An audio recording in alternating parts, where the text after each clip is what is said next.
আজকে আমি আপনাদের সাথে শেয়ার করব পাকিস্তানের বিখ্যাত চাপলি কাবাব রেসিপি। প্রথমে একটি মিক্সিং বলে আমি 2 কাপ গরুর মাংসের কিমা নিয়ে নিচ্ছি। এরপর দিয়ে দিচ্ছি 2 টেবিল চামচ পেঁয়াজ কুচি, 2 টেবিল চামচ কাঁচামরিচ কুচি, 1 চা চামচ রসুন বাটা, 1 চা চামচ আদা বাটা, 2 টেবিল চামচ টমেটো কুচি, 2 টেবিল চামচ চিলি ফ্লেক্স, 1 টেবিল চামচ গরম মশলা, 1 চা চামচ হলুদ গুঁড়ো, হাফ কাপ বেসন, স্বাদ মতো লবণ, 2 টেবিল চামচ মেল্টেড বাটার এবং একটি ডিম। এবার সবকিছু খুব ভালো করে মিক্স করে নিচ্ছি।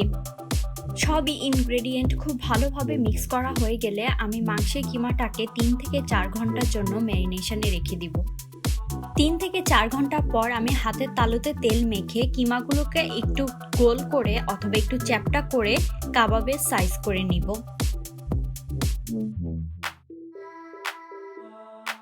মিডিয়াম হিটে একটি প্যান বসিয়ে তাতে আমি তেল দিয়ে দিচ্ছি।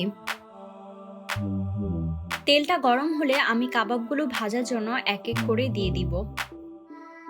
ঝটপট রেসিপিটি তৈরি করে ফেললাম পাকিস্তানের বিখ্যাত চাপলি কাবাব। বর্তমানে পুরান ঢাকায়ও এই চাপলি কাবাব খুবই জনপ্রিয়।